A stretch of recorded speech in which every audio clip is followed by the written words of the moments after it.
Legal അയർ. Legal higher എന്നാണ് പറയുന്നത്, പക്ഷെ ലീഗൽ അയർ എന്നാണ് പറയേണ്ടത്. HEIR. ഒരാള് മരിക്കുമ്പോൾ പൊതുവെ എല്ലാ നിയമങ്ങളും നോക്കിയിട്ടല്ല, ജനറലി ഒരു ആള് മരിക്കുമ്പോൾ ഒരു പുരുഷൻ മരിക്കുമ്പോൾ അയാളുടെ 2 മക്കൾക്ക് സ്വത്ത് കിട്ടുമെന്നാണ് പൊതുവെയുള്ള ധാരണ. തെറ്റാണ്.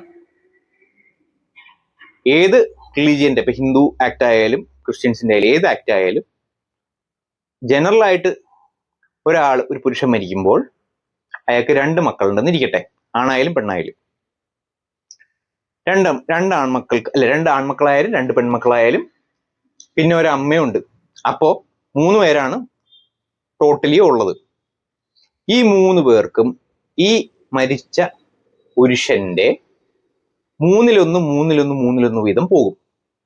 ഇങ്ങനെയാണ് ഡിവൈഡ് ആകുന്നത്. അമ്മയ്ക്കും സ്വത്തിന്റെ 1/3 അവകാശം തന്നെത്താനെ പോകും. ഇത് പലർക്കും അറിയാത്ത കാര്യമാണ്. പലരുടെയും ധാരണ മക്കൾക്ക് മാത്രമായിരിക്കും സ്വത്തവകാശം എന്ന്. ഇത് തെറ്റാണ്.